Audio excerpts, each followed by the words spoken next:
Dinita karon sa lecture 55, Westminster Confession of Faith, chapter 13, sections 2 and 3. Title na ko ani is Simul Justus et Peccator. So, ang meaning ana is sinner and justified at the same time. So, meaning, so kanang duha simultaneous ang justification o ang pagkamakasasala. So, wala ingon nga sila, although naay contradictory, murag contradiction kining duha, and yet at the same time naanak sa atong kaugalingon. That's why dili pwede nga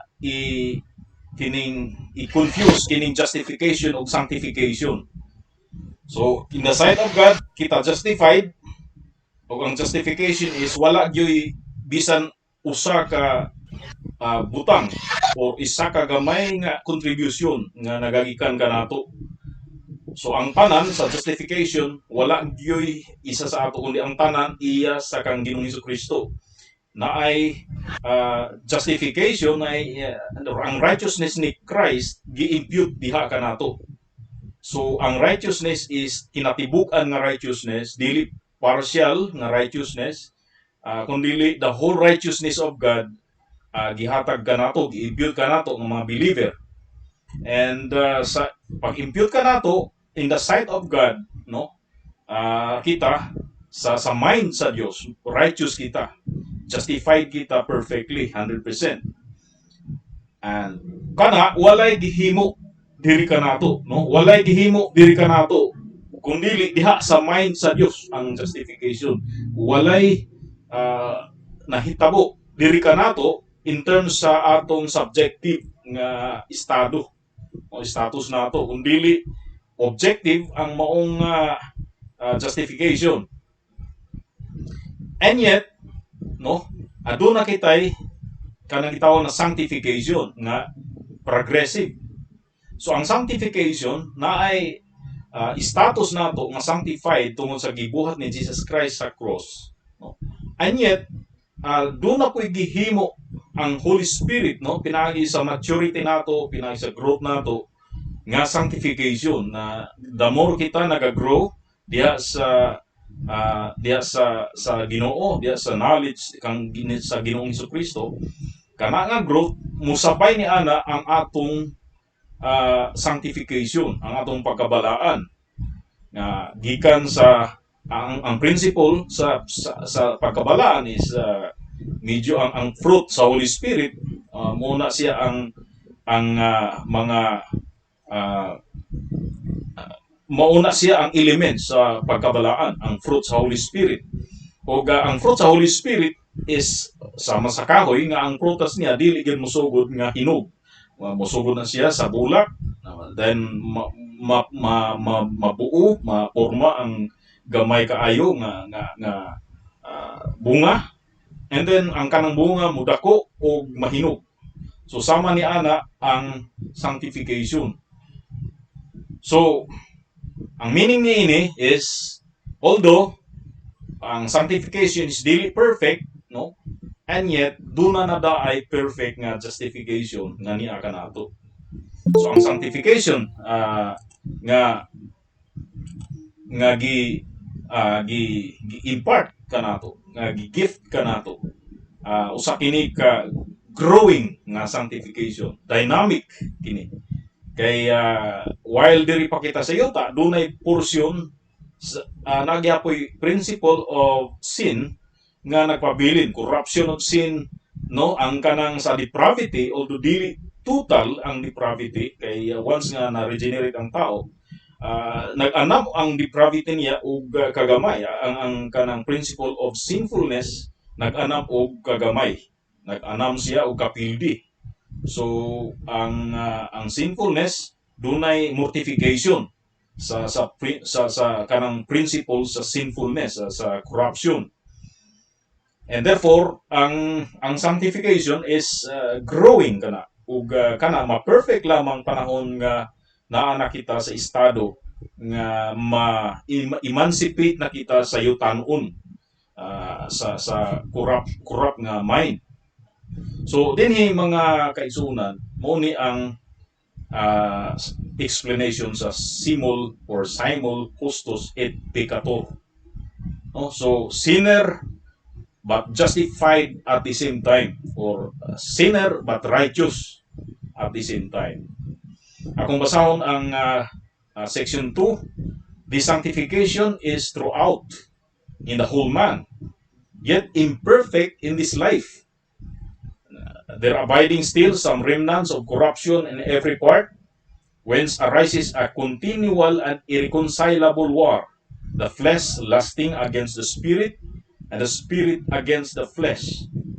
So, ang gihatag nato is ang sanctification is complete nga sanctification, pero ang samtang niya pata sa kining yuta, no? Kana nga sanctification is wala niya yun na perfect nga di perfectly nga gi-change ang atong life, no? Kay kung na perfect ang atong life diri sa yuta, doon na nay sinlessness nato, di na ta makasala, which is dili tinuod na, no? So diretso tita sa atong mga bersikulo. Matod pa sa 1 Thessalonians 5:23, and the very God of peace sanctify you wholly, and I pray God your whole spirit and soul and body be preserved blameless unto the coming of our Lord Jesus Christ. Now, di na ko mo isgot pa about sa kaning sa nature sa tao, kung siya composed ba sa spirit, soul, and body. Basta kay kining 1 Thessalonians 5:23, naghisgot kini nga ang kinatibuk-an natong pagkatao kini ang subject sa sanctification. So walay ang tao dili part, no? Dili compartmentalize ang tao. Ang tao is a whole person, the whole man. Muna ang tao. So muna ang pinaka-meaning dinhi. Of course ang kining atong sa reform nga point or sa point of view may tungod sa nature sa tao is ang tao is composed of spiritual and material nga parts, no? Or natay body ug natay soul, ug para sa reform ang spirit ug ang soul isara. So dunay dichotomy ang tao muna ato, pero di nato naisgutan sa pagkakaroon ng ang meaning lang sa 2 Thessalonians 5:23 ang sanctification is whole. So walay portion nga wala i-appeal sa nga object sa sanctification, no? So ang dinhi gideny dinhi ang kaning claim sa uban, labi na sa mga Armenians sa easy believism, gideny ang claim nga dunay kanang moingon sila nga ang tao dunay mga spiritual Christian o nga ay carnal Christian, nga although ang usa ka tawo unchanged pa, wala na did not change, walay principle of holiness sa iya, pero kaya ni pataas sa kamo tidawat sa Ginoo, Christian na daw siya, and yet ang ingon nila is na portion nga wala pagyud dili subject or dili mo object sa sanctification sa Ginoo.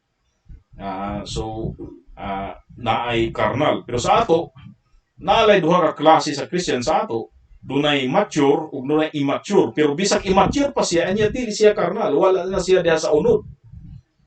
Kung dili ka ng tawhana, naa na sa spirit, although kana nga tawhana is immature.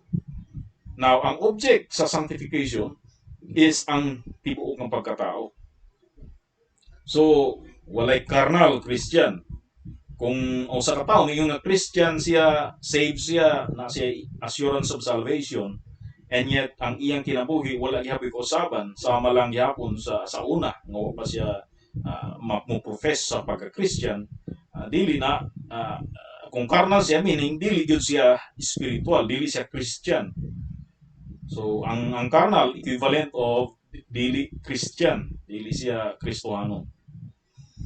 Ang tao, although ang tanan ng tibok pagkatamo object sa pagsang-sanctification sa Holy Spirit, and yet tungod kay niya pa man sa atong kinabuhi nga makasasala, ang tawag kaniya is imperfect paghihapon. There's still abiding some remnants of corruption in every part. Doon na remnant of corruption, meaning na katong corruption, total depravity nato, dunay nabilin lang gyapon, dunay dregs, no? Dunay nahibilin nga principle sa pagkamakasasala. Dili tinuod nga perfect yun nga wala siya sala. First John 1:10, if we say that we have not sinned, we make him a liar, and his word is not in us. Tapos sa Romans 7:18, for I know that in me, that is in my flesh, dwelleth no good thing, for to will is present with me, but how to perform that which is good I find not. Verse 23, but I see another law in my members, warring against the law of my mind, and bringing me into captivity to the law of sin which is in my members. So both sa 1 John o sa Romans, napakita nga ang tanan nga Kristohanon aduna paghihapoy sala or makasasala lang gyapon, no? So duna gyapon presence of sinfulness or sin sa ato. Although gipildi na ang pagdominion sa sin, and yet kana lagi naapaghihapoy sa ato sarili nga nature, sinful nature, nga kita maganoy ra gyapon sa pagpakasala. No gyapon sa Philippians 3:12, not as though I had already attained, either were already perfect, but I follow after, if that I may apprehend that for which also I am apprehended of Christ Jesus. So kanang words nga not as though I had already attained. So wala pa gyud na attained ang perfection. So dini mato dia, whence arises a continual and irreconcilable war between the flesh and the spirit, or the flesh lusting against the spirit and the spirit against the flesh. So dinhi makita nato nga ang spiritual wala i-contrast sa material, no? Muuna gyud ang atong panglantaw. Ang panlantaw nga ang spiritual i-kontra sa material, Greek philosophy kana. Dire is spirit versus the flesh. So ang kontra sa spirituhanon nga tao mo ang pagka maunod, naa sa unod, no? Undanon, I mean, naa sa unod. Dili undan nga substansya. Ang meaning dire is unod nun nga tao. So spirituhanon nga tao versus unod nun nga tao. So natay unod nun nga atong nature. O of course na is spirit, na Holy Spirit sa ato. O ang kanang principle sa holiness o sa sinfulness na ay continual war. So sa diha nga kita nahimong Christian, na guilt feeling nato na murag ma-convince na kita nga guilty kita, ma-convince kita na ma-convict kita sa atong sala. Unlike sa kaniadto nga non-Christian pa kita, wala pa kita na regenerate, bisa unsa man to pagpakasala, murag di kita ma-convict nga nakasala ta, dili ta mo feel o guilty nga guilty ta. So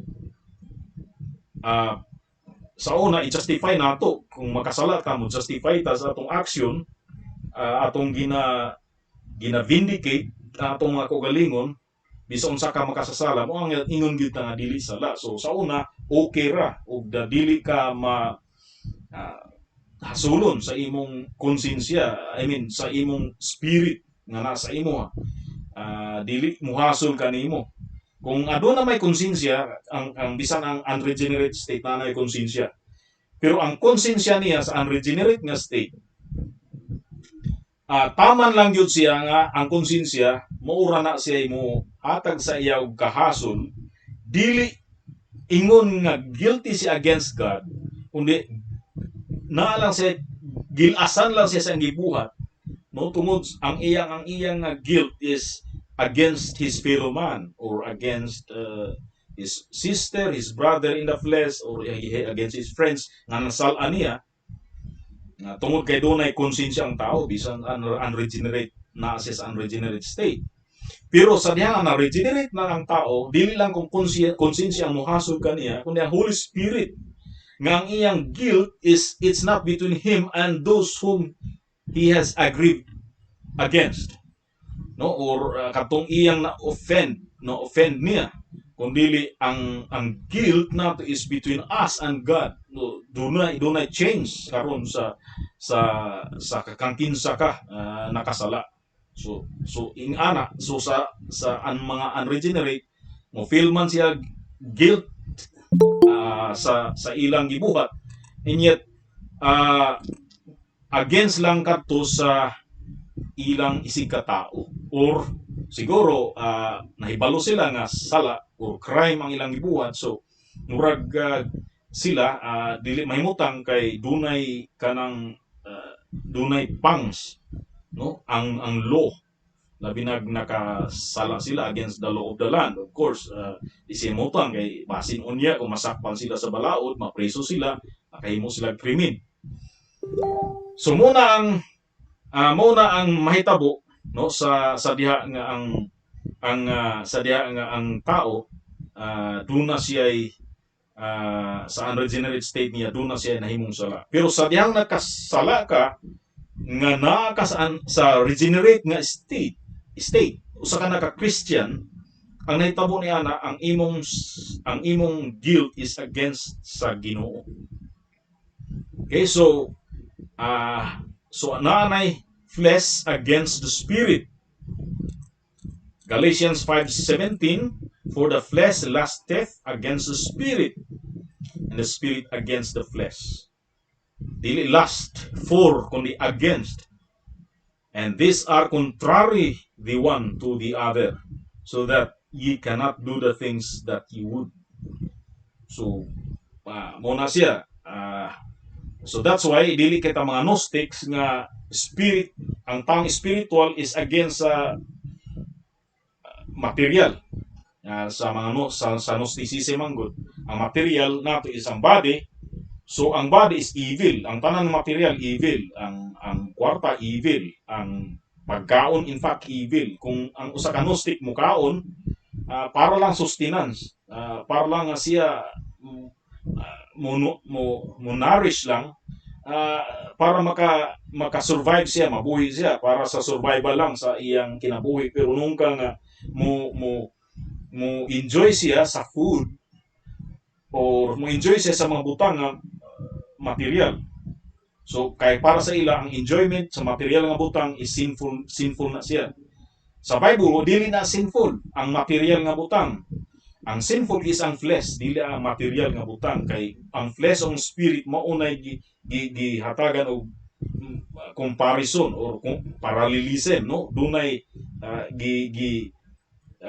juxtapose kanang duha, unya gikuha na sila, gi-contrast kanang duha, sila ang contrast, ang spirit against the flesh, dili nga spirit against matter or material. 1 Peter 2:11, dearly beloved, I beseech you as strangers and pilgrims, abstain from fleshly lusts which war against the soul. Now, dili na po spirit is soul, kay ang soul at ang spirit mo na siya, ang synonymous ra na siya, ang soul and spirit. So instead mo yung war against the spirit, din against the soul.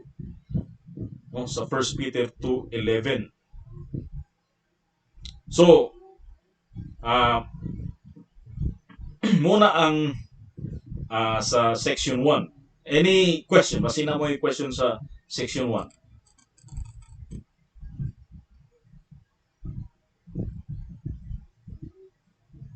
Kung wala question sa section 1, Pastor. Okay, yes. Pastor Will. Sa ato pa, Pastor, wala gyud carnal Christian nga matawag. Yes, Pastor Robin, wala gyud carnal Christian.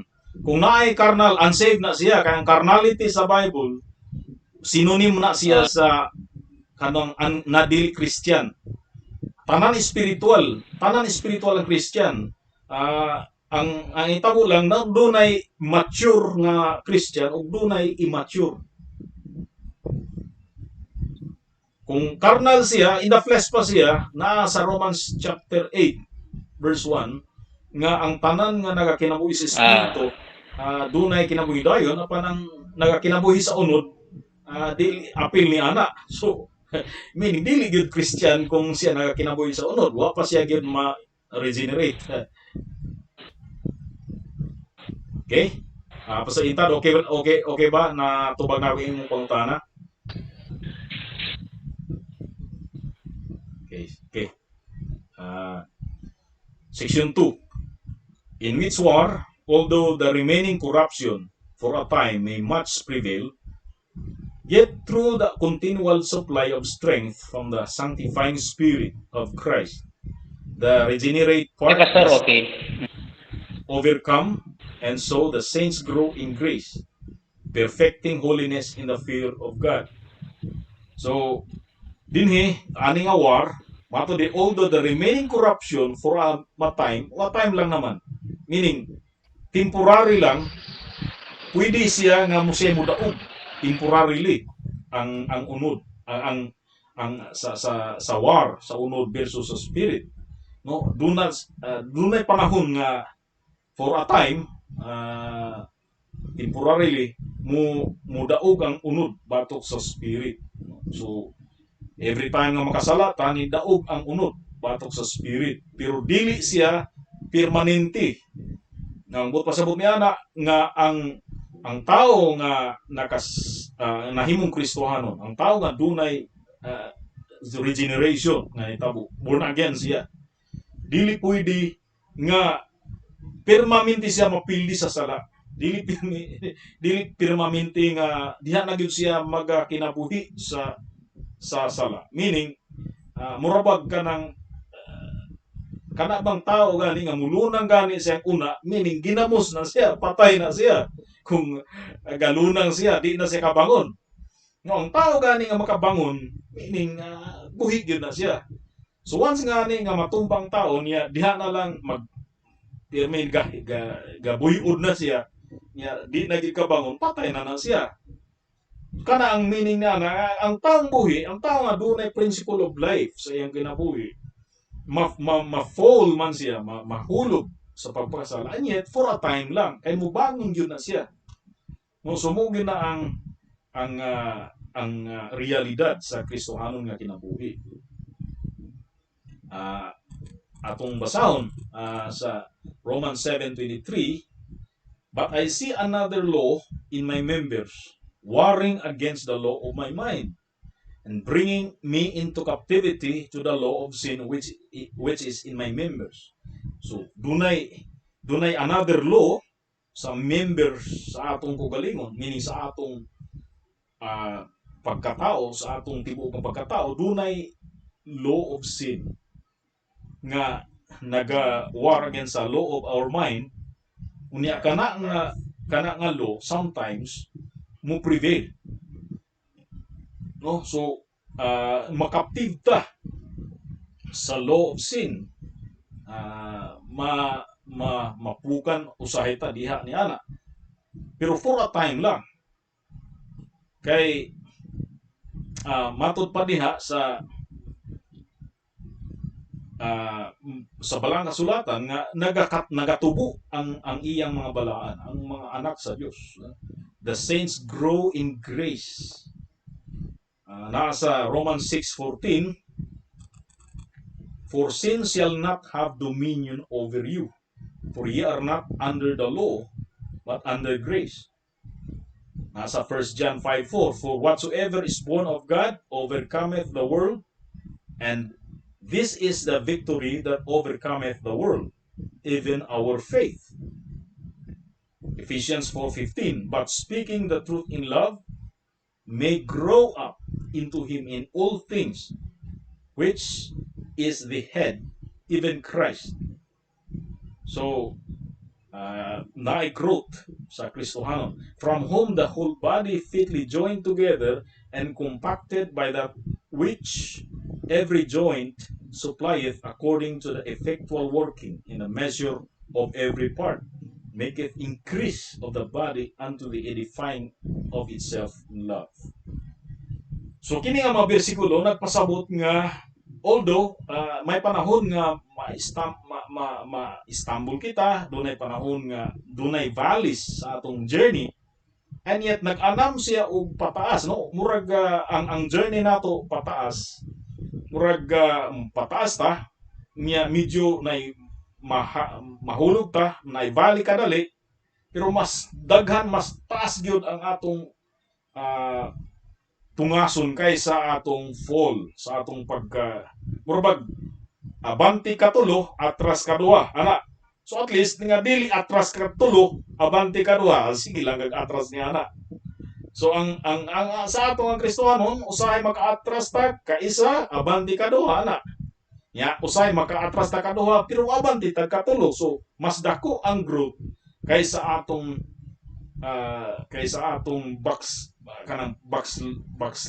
backsliding state. Mas dako ang atong growth kaysa panahon nga mo backslide ta. Dili mas daghan ang backsliding state kaysa atong growth. So dinhi makita nato ang principle sa Christianity nga duna gyud growth. Kung makakita kag Kristohanon, moingon Kristohanon, pero mas daghan ang sinful acts niya gamay ra ang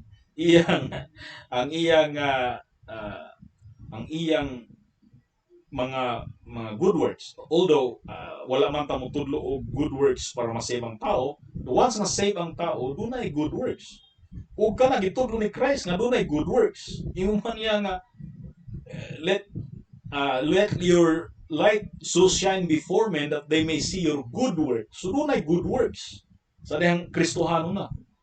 No, so dunay good works. Although ang atong good works is naka-base gihapon kana, gihapon naka-anchor kana, no, sa work ni Christ. Now, again, mobalik ta sa niagi nga atong hisgutan nga dunay unity, dunay communion si Christ sa iyang mga balaan, sa mga saints. Nga sa dihang si Christ nag-suffer o namatay dito sa cross, by that principle sa communion nato, duna tay participation dito, duna murag apil ta dito kamatay, ug apil pud ta og kabanhaw dito. Now sa ato panahon karon kay isa naman ta kang Kristo. So duna gihapoy credit si Christ every time nga victor ta against sa sala, every time nga kita mo suffer, si Christ usab, no? Dunay unity between kanato ug ang Christ. So dunay communion bisan sa atong suffering, no?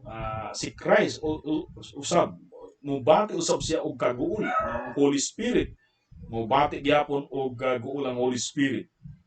Sa diha nga makasalata kay isa lang ta og si Kristo, no? Dunay panaghiusa kanato, tali kang Kristo o kanato nga mga believer. So sa diha nga kita magagrow sa grace, no?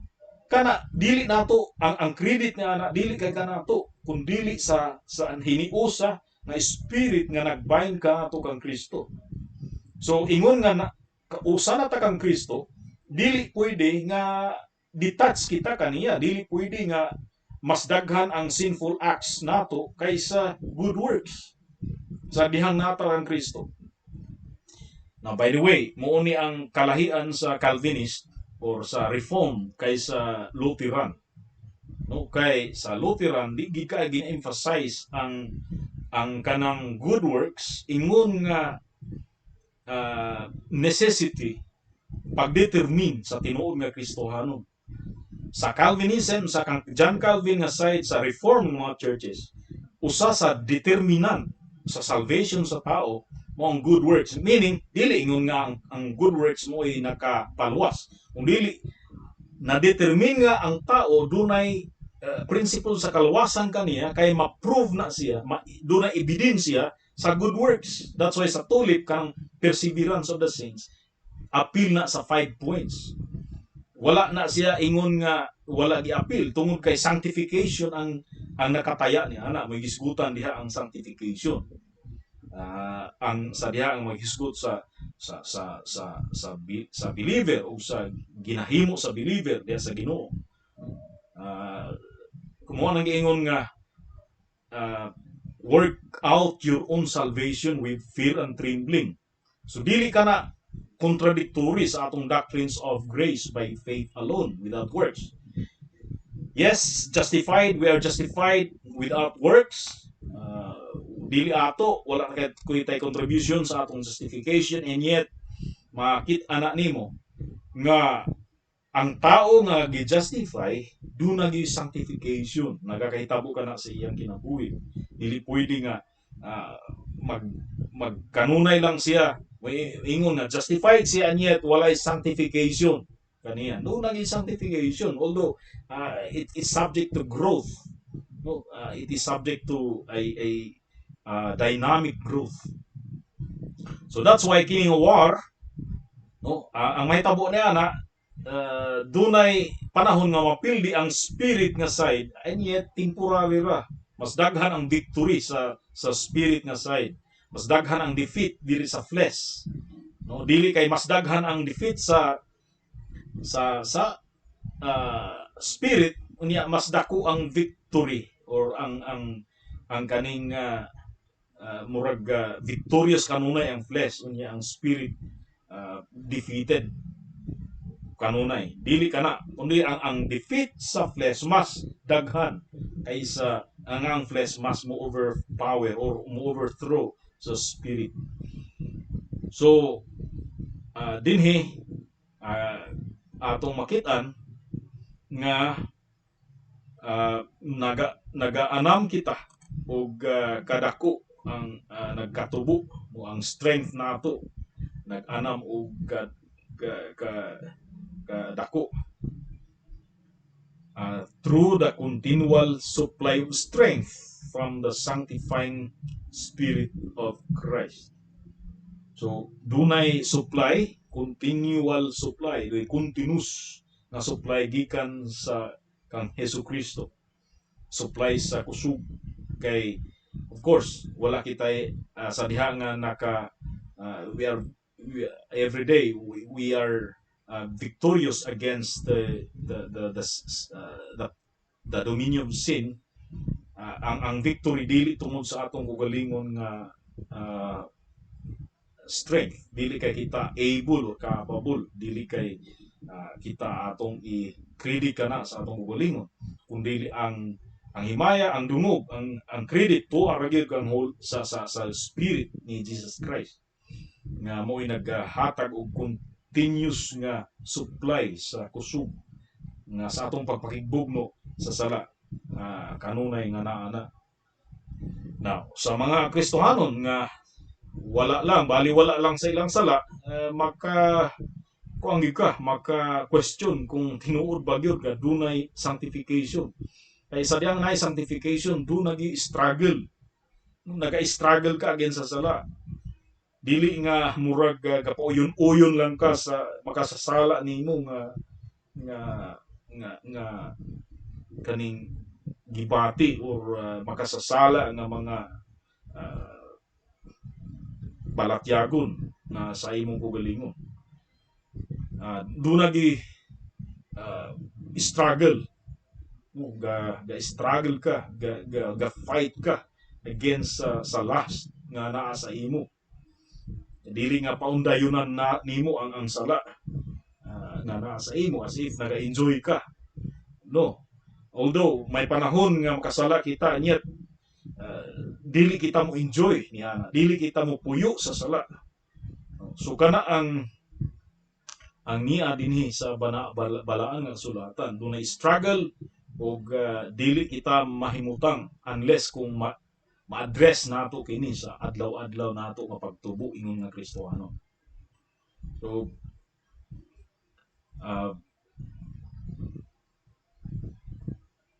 atong ipadayon nga mato diri sa Romans again, Romans 6:14, for sin shall not have dominion over you, for ye are not under the law, but under grace. So damo nga naa ka sa grace, of course naa ka sa grace, kay naa man ka sa grace, ang imong kaugalingon usab naga-submit na sa imong bag-o nga king nga mo si King Jesus, dili na ka under sa dominion sa sala, no? So again, dili wala na gyud ka mailalom sa prinsipyo sa sala. Ang principle manggod sa kaning carnal Christian nga principle nga murag usahay daw ang si Christ naa sa gawas sa heart, o ni ang trono ang naa sa trono sa heart, ang galingkod mong sala nya si Christ is naara sa gawas sa trono nya. Ang sa diha daw nga mahimong spiritual ang tao, mahimong ang Christian mahimong spiritual na, dili na carnal, si Christ mo nilingkod sa trono sa heart, unya nagyapon ang sa gawas niya na ang sala. In fact, kung makasala sila, magpakasala, dili nila gani ang responsibility, dili ilang akuon, dili sila maingon nga ako ang nakasala, dili nila i-admit nga sila ang responsible sa sala. In fact, ang ilang basulon mao ang principle sa sala nga nasa sa ilang ugalingon. In fact,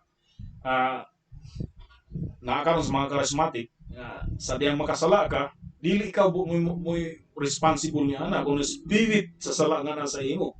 Pananglitan mo, ang tao ilang i-rebuke na spirit of drunkenness, na ang tao makasasala niya, na tao nga lustful, sexually lustful, so spirit of lust daw. Tapos na tao nga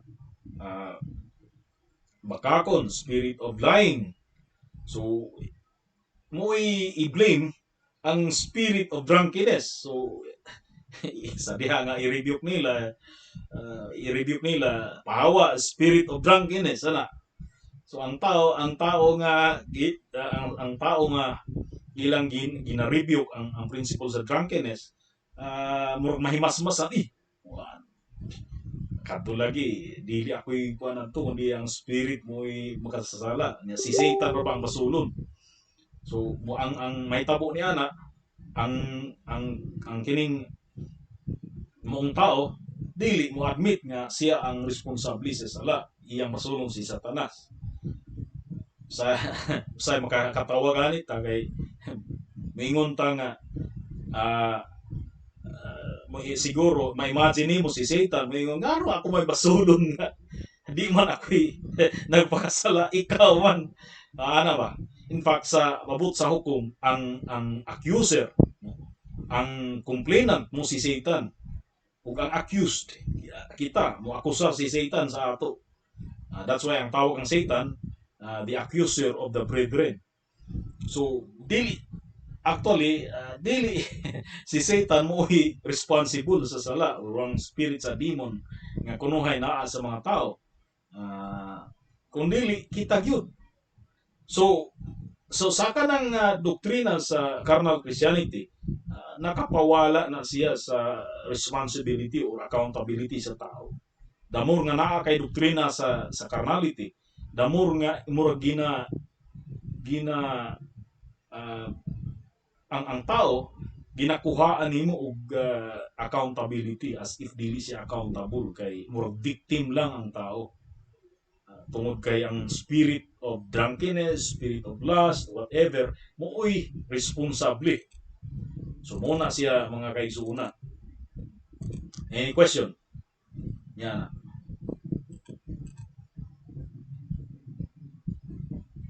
Okay, so I take that nga walay question kanang silence nato. So the regenerate part does overcome. So meaning nga kita no sa diha nga kita wala pa na regenerate, murag ang tanan nato nga murag ka ng tao nga patay gani, ang tanan nga cells niya patay. Now sa diha nga gi-regenerate ka, murag dunay infuse ka nimo nga spirit or infuse ka nimo nga life, no? Principle of life. Nga kanang principle of life gikan sa kamay mo anam na siya og padako o nga mga patay nga cell ginabuhi na siya. Gina regenerate ang cells hangtod nga anam og kadako ang principle of life nga mukatag sa tibuok nga lawas, no? Mukatag mo anam og kadako nga anam pod og kagamay ang mga dead cells ug ang living cells, mga live nga cells mo mag-anam og kadako nga na ang principle sa holiness or sa sanctification. So dunay regenerate part ug kana mo overcome sa unregenerate sa principle of death nga nga mooy kaniadto mooy naga rule na yung naga dominyo kanato. So the saints mato diri grow in grace. Okay, so ang meaning sa grasya sa Dios, which is ang grasya diri ang naga-refer na siya sa tibok Christian life, nga sa tibok sa spiritual life sa Christianity. Mo nay ginatudlo sa grace dinhi, diha kita mo grow kita sa tanang graces. In fact, sometimes plural ang grace nga ginahisgutan. 2 Peter chapter 3 verse 18, but grow in grace and in the knowledge of our Lord and Savior Jesus Christ. Now, ang grace ug ang knowledge dinhi gi-connect because dili ka mo grow kung wala kay knowledge, kung dili ka mo anam og kadako ang imong knowledge sa kang Ginoong Kristo. Ang knowledge dinhi is intimacy between you and Christ. No, a spiritual relationship, intimate relationship between you and Christ. Meaning sa knowledge. Meaning dunay personal nga relationship o dunay personal nga intimacy. Dili intimacy as if murag as mag-asawa or sa banog sa asawa. Ang intimacy dinhi of course imo gihapon nga gihatagan og distansya imo lingon kay Ginoo nimo siya, dili nga body system. Meaning nako intimate knowledge is do na kay personal gyud nga relationship kan Christ nga nakaila ikaw kinsa si Kristo o si Kristo nakaila kanimo. You know, ang Christianity nimo is kuang yun. Dunay dynamic nga relationship. No? Dunay if I can use the word intimacy again. Although dapat careful kita kay dili dapat mawala ang pagka servant nato. Dapat dili mawala ang principle, ang idea that Jesus is our master. So ang relationship diha, ang knowledge is dunay relationship between you as his child and God as your father. O ingana ang intimacy. Dunay knowledge between you and him. Tapos diya ka nag-grow. To him be glory both now and forever. Amen. Okay, so muna ang gitudlo sa knowledge. 2 Corinthians chapter 3 verse 18, but we all with open face beholding as in a glass the glory of the Lord are changed into the same image from glory to glory. So dunay ang same nga image, no? Ang image sa Dios nga righteousness, knowledge, righteousness and holiness, diha kita gina-change day to day. So dili pwede ma-stagnant ang imong growth. Dili pwede nga dili ka mo ma-change adlaw-adlaw. Do na get changes. Muna ang part, muna ang sanctification. Do na get changes sa imong growth. Do na get attainment. Little by little, at least naga-grow, na ipag-uswag ang imong Christianity. Even as the Spirit of the Lord, as by the Spirit of the Lord. Again, ang Holy Spirit, mauna ang trabaho sa Holy Spirit, sanctification. Ang God the Father, creation, God the Son, redemption, ug ang Holy Spirit, God the Spirit, sanctification. So, ang confession nato, mato diri, the saints grow in grace, perfecting holiness in the fear of God. So, perfecting meaning in the process towards perfection. Ano yung meaning niya? Nga ang goal is perfection. Dili ingon nga ang iyang goal is naara sa more than half. Ang goal is 100% nga perfection. That's why ingon dito nga ang kaning holiness, no? Ang holiness without which no man can see the Lord. Nga kung walay holiness, walay makita sa tao. Tungod kay dapat ang goal niya is perfection. Although walay tao nga perfect.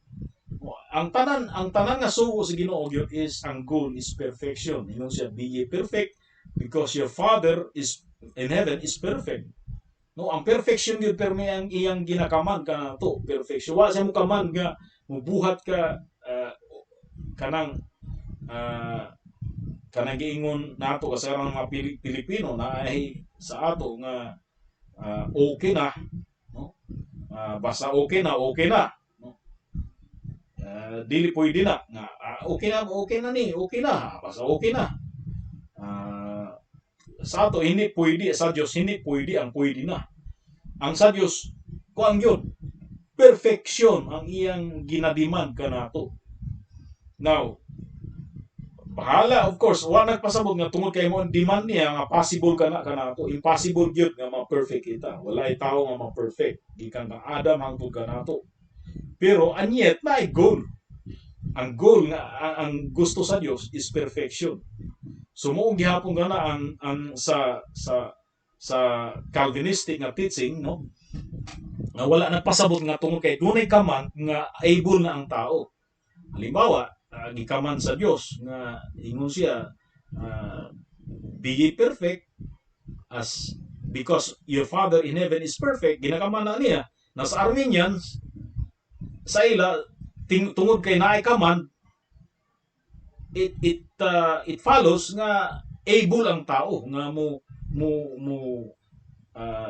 mohimo sa kaman kay otherwise dili mo kaman ang Dios daw kung dili kita able. No, ang Dios mo kaman whether or not able kita, kana gyud ang kaman, perfection. So ang sanctification, ang goal nato is perfection.